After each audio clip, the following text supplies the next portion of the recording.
पिछले 10 साल में आम आदमी पार्टी ने भी यही मुद्दे उठाए थे। अन्ना हजारे के आंदोलन से बाहर निकल करके मोदी सब कांग्रेस के खिलाफ में, तब मोदी सरकार फिर से जीत के आई। ऐसे में आज अरविंद केजरीवाल का क्या हाल है ये आप सब जानते हैं। मैं आपसे ये जानना चाहता हूँ कि देश हित जन पार्टी जो आप बोल रहे हैं कि जनमानस के मुद्दे उठाएगी, डॉक्टर बाबा साहब आम्बेडकर के सिद्धांतों पर चलेगी, इसकी क्या गारंटी है?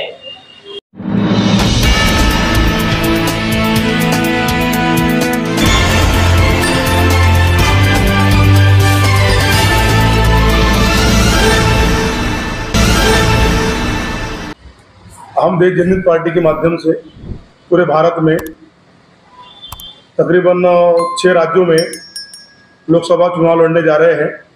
देश जनहित पार्टी की लोकप्रियता, देश जनहित पार्टी की धर्मनिरपेक्षता का जो नारा है वो पूरे देश के लोगों को पसंद आ रहा है और इस बार निश्चित ही बदलाव होगा। और देश जनहित पार्टी के माध्यम से हमने जो घोषणा पत्र जो बनाया है हम उसको भी आपके सामने दिखाने वाले हैं। और देश जनहित पार्टी निश्चित ही अभी 2024 के लोकसभा चुनाव में तकरीबन 112 लोकसभा उपचुनाव में अपने उम्मीदवार उतार रही है। गुजरात से है 26, बिहार से 26, तेलंगाना से 14 और महाराष्ट्र से अभी हमारे उम्मीदवार की लिस्ट में हो जाएंगे तकरीबन 32 उम्मीदवार। देश हित के कौन से मुद्दे लेने वाले हैं आप लोग? देश हित के बहुत सारे मुद्दे हैं सर। देश हित के मुद्दों में बेरोजगारी, महंगाई, अभी कोरोना का काल, बहुत सारे मुद्दे हैं। देश हित में जितने मुद्दे बताएंगे उतने मुद्दे कम हैं और ये पूरी दुनिया, आप सभी शासन प्रशासन, पत्रकार बंधु ये सब जानते हैं। अभी लोग ये समझ रहे हैं कि हमें परिवर्तन होना बहुत जरूरी है और परिवर्तन देश जनहित पार्टी के माध्यम से निश्चित ही आएगा। जनहित पार्टी के माध्यम से महासचिव के नाते मैं आपके सामने घोषणा पत्र का जो होने जा रहा है, जारी होने जा रहा है, उसमें उज्जवल देश भविष्य के बारे में हमने जो राय रखी हुई है वो जनता के हित में रखी हुई है। हमारा देश का जो सेंसिटिव मुद्दा है वो है किसानों की आत्महत्या। जो हमारे 10 साल में जो बेरोजगारियों के माध्यम से जो देश में जो अनुशासन पैदा हुआ है वो एक हमारा मुद्दा है। देश में महंगाई ये सबसे बड़ा महामुद्दा है और हमारे देश में एक नया मुद्दा चल रहा है कि देश में मोदी की गारंटी। हम चाहते हैं कि मोदी की गारंटी है क्या? जो मोदी की गारंटी आप हमको दे रहे हैं, गरीबों में 5 रुपए किलो का अनाज, 10 किलो अनाज पूरे देश में फोकट में बांटा जा रहा है। इससे क्या हमारे देश की गरीबी कम होने वाली है? ये गरीबी हम क्यों कम करने जा रही है? इनके ऊपर में हमारे देश का नौजवान कितना पीछे जा रहा है, किसमें किसानों के हित में काम हो रहा क्या?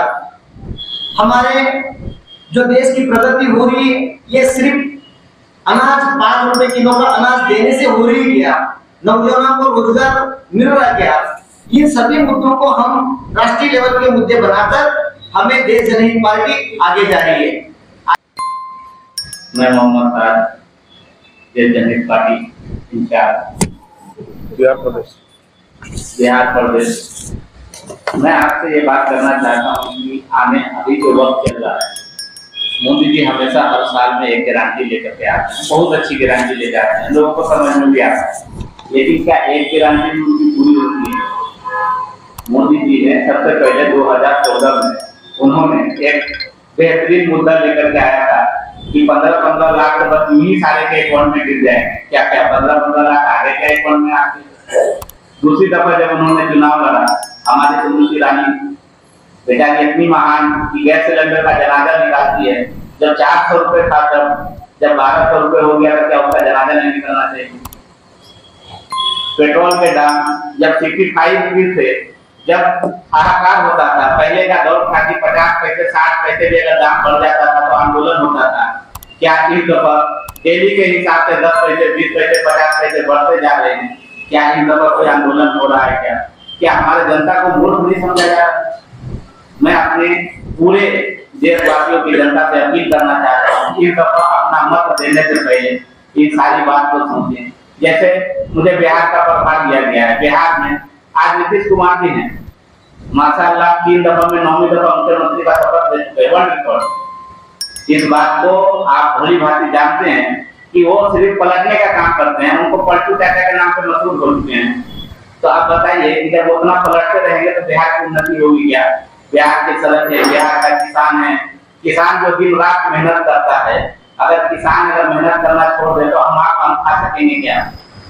तो इन सारी चीज को देखना और समझना जरूरी है। तो मैं अपनी जनता से तो यही कहूंगा कि इस दफा आप जुमलों में न फंसे और जुमलों की सरकार बनाने की कोशिश भी ना करें। जुमला से बाहर निकले, जो लोग सच बोल रहा है, जो लोग आपके हित में बात कर रहा है, उनको अपना मत दे। मैं ये नहीं कहता कि मेरी पार्टी को वोट दे, लेकिन जो लोग भी हैं वो लोग अपने मत का सही इस्तेमाल करें। और हमारा देश जनहित पार्टी एकदम सही विकल्प है और पहली दफा तीसरा विकल्प बनने जा रही है। आज तक हिंदुस्तान के अंदर सिर्फ कांग्रेस और बीजेपी को लोग जानते हैं, तीसरा फ्रंट आज तक कोई नहीं है। बहुत सारे लोग अपनी अपनी पार्टियों को एक करके फ्रंट बनाने की कोशिश किया, लेकिन सब उल्टे पुल्टे बन गए। क्यों? इसलिए गिरते हैं क्योंकि एक दूसरे की बात एक दूसरे में नहीं जमती है, इसीलिए वो गिरते हैं। इसीलिए देश जनहित पार्टी एकलौती वाहिद पार्टी है, अकेले अपने दम पर एक दफा 110-112 सीट पर चुनाव लड़ाने जा रही है और पूरे इंडिया में तीसरा फ्रंट बनने जा रही है।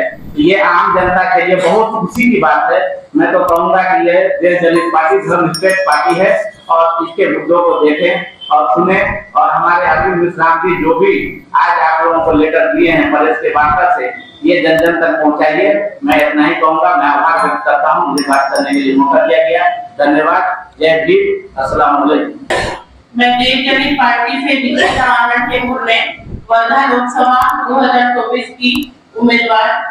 मैं आपको यही कहना चाहूंगी कि जो वर्तमान सरकार है उसमें सबसे ज्यादा एक ही मुद्दा, बाकी के तो हर बार रहती है, भ्रष्टाचार, बेरोजगारी, महंगाई, अत्याचार, ये सब चीजें तो होती ही है अपने देश में हर बार। लेकिन सबसे ज्यादा जो वर्तमान सरकार में देखा गया है वो है जाति धर्म के आधार पर इन्होंने हमको सबसे ज्यादा बांटा है।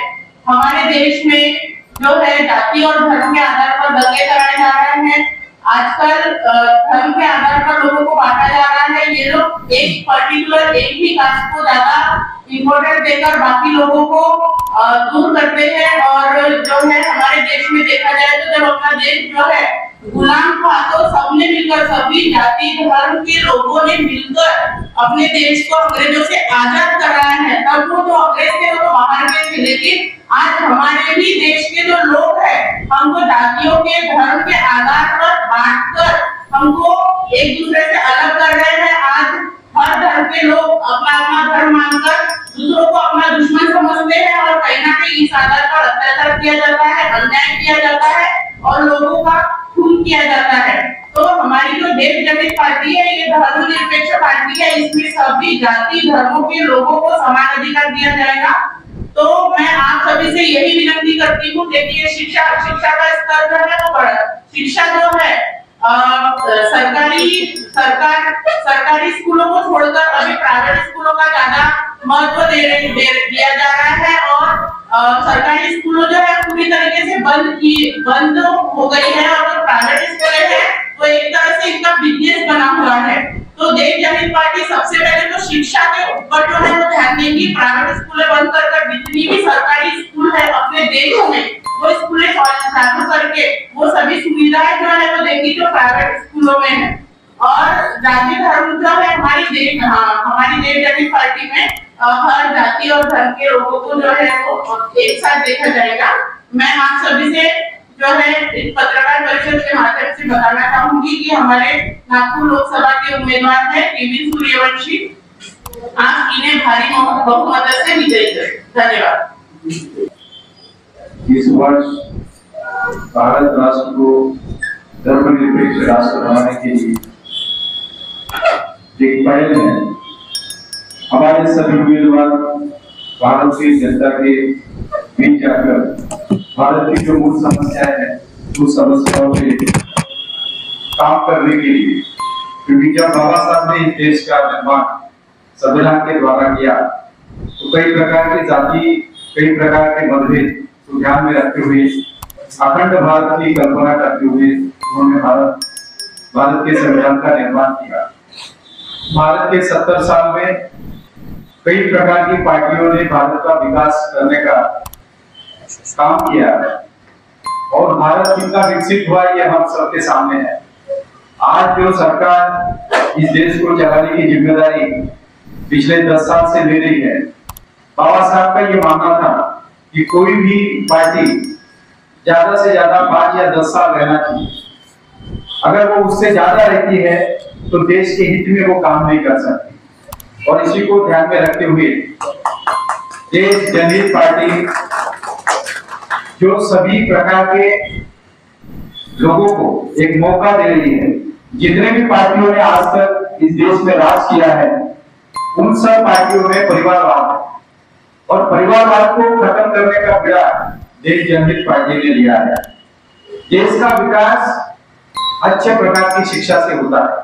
देश के विकास के अंदर पहली बात आती है शिक्षा, क्योंकि जब उस देश का नागरिक शिक्षित होता है तब वो विचार करता है, उसमें परिवर्तन शुरू होता है। और इसलिए कोई भी देश अगर वो विकसित होना चाहता है तो उसकी अपनी एक आइडियोलॉजी होना चाहिए, उसका अपना एक डेवलपमेंट पॉलिसी होनी चाहिए। और इसी को ध्यान में रखते हुए अगर आप देश जनहित पार्टी के जो आइडल अगर देखते हैं तो पहला आइडल है तथागत भगवान बुद्ध, जिनको आज दुनिया के 150 राष्ट्रों ने अपना विकास गुरु स्वीकार किया है।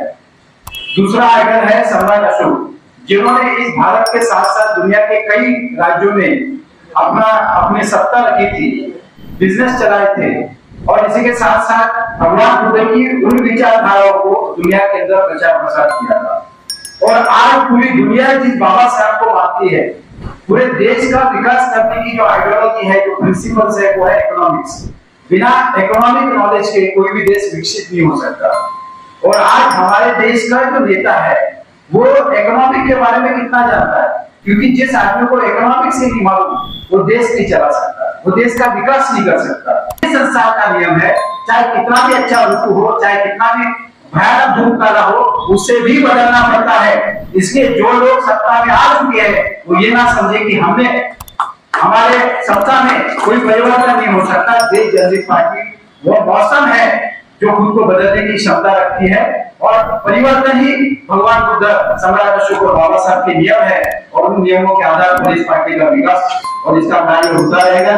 मैं सभी नागपुर वासी हो या महाराष्ट्र के लोग उनको हाथ जोड़कर विनती करता हूँ, एक बार देश जनहित पार्टी के साथ आप खड़े होइए। ये आपकी पार्टी है, ये आपका विकास है, ये आपका परिवर्तन है। धन्यवाद। पिछले 10 साल में आम आदमी पार्टी ने भी यही मुद्दे उठाए थे। अन्ना हजारे के आंदोलन से बाहर निकल करके मोदी सरकार कांग्रेस के खिलाफ ने, तब मोदी सरकार फिर से जीत के आई। ऐसे में आज अरविंद केजरीवाल का क्या हाल है ये आप सब जानते हैं।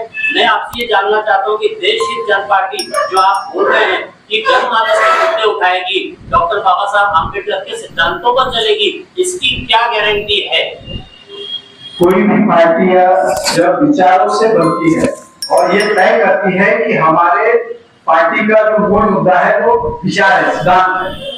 जिस तरीके से बाबा साहब ने इस देश के अंदर आने के बाद कई प्रकार का बाबा साहब का शोषण हुआ, फिर भी जब संविधान बनाने की बारी आई तो बाबा साहब ने देश का ही ध्यान में रखा, खुद का ही ध्यान में नहीं रखा। खुद को जो तकलीफें हुई वो बातें ध्यान में नहीं रखी। और इसीलिए इस देश के अंदर जो लोग खुद को सवर्ण कहते हैं या जो लोग खुद को गरीब कहते हैं, इन दोनों वर्गों के लोग, आज आपने देखा होगा मराठा लोग एक समय में बाबा साहब कहा करते थे कि मराठा को आरक्षण मिलना चाहिए। उस जमाने में उनके नेतृत्व करने वाले लोगों ने मराठा उनको बहुत बड़े समझा करते थे। और आज क्या परिस्थिति होगी, तो बाबा साहब ने 100 साल नहीं, आप समझिए बात को, बाबा साहब केवल दलितों के हित के ये जीवन उन्होंने बिताया ऐसा नहीं है। बाबा साहब भी सच्चे इस देश के लीडर। बाबा साहब ने जो नींव रखी है इस देश के डेवलपमेंट की पॉलिसी जो रखी है, उन्हीं विचारधाराओं पे बाबा साहब ने सम्राट को स्वीकार किया, उन्हीं विचारधाराओं के सम्राट ने बुद्ध को स्वीकार किया। और आज 150 राष्ट्र में बुद्ध की विचारधारा चल रही है। तो जो ऑलरेडी डेवलप कंट्री है जिन डेवलप कंट्रीज में बुद्ध की विचारधाराओं से जो विकसित राष्ट्र बन रहा है, हमारी ये कोशिश है भारतीय जनता पार्टी हो या कांग्रेस हो या आम आदमी पार्टी हो, उनके पास आइडियोलॉजी नहीं है, क्योंकि उन्होंने सत्ता में आने के बाद अपने रूप दिखा दिए। हम सत्ता में आने के बाद क्या करेंगे ये हम पहले बता रहे हैं। हमारा मुद्दा है कि देश में जो भी आदमी पैदा हुआ है उस आदमी को शिक्षा मिलनी चाहिए, उसको अच्छा स्वास्थ्य मिलना चाहिए, उसको रोजगार मिलना चाहिए, ये उस आदमी का अधिकार है। ये कोई नई बात नहीं है या ग्रंथों में सिर्फ लिखने से नहीं होगा। तो देश जनहित पार्टी की जो नींव है, जो आइडियोलॉजी है, जो फिलोसॉफी है, ये कोई जनरल आदमी नहीं है, ये कोई जनरल आइडियोलॉजी नहीं है कि इलेक्शन के समय में हमने कुछ स्लोगन हमने बना दिए और लोगों को गुमराह करने के लिए एक किताब छाप दी। ये ऐसा नहीं है। आज 2500 साल से बुद्ध की विचारधारा 150 राष्ट्रों में है। 2500 साल से सम्राट अशोक की विचारधारा, आइडियोलॉजी, इकोनॉमिक पॉलिसी दुनिया ने एक्सेप्ट किया है। और अभी मॉडर्न करंट एजेंडा में कोरिया जैसी कंट्रियां जो दुनिया भर में अपने सैमसंग, अपने हुंडई कंपनी के माध्यम से दुनिया पे राज कर रही है, वो देशों में बाबा साहब को पढ़ाया जा रहा है, बाबा साहब की इकोनॉमिक्स पढ़ाई जा रही है। अमेरिका में बाबा साहब की इकोनॉमिक्स पढ़ाई जा रही है, तो भारत में क्यों नहीं? तो मुद्दा यह है कि बुद्ध, सम्राट अशोक और बाबा साहब किसी एक जाति के लिए नहीं थे, पूरे देश के लिए थे। और देश जनहित पार्टी का मुद्दा वही है कि इन तीनों आइडियोलॉजीज को 1 साल के लिए नहीं, 2 साल के लिए, 5 साल के लिए, आने वाले 100-200 साल के लिए भारत के विकास में इस पार्टी के द्वारा योगदान रहेगा।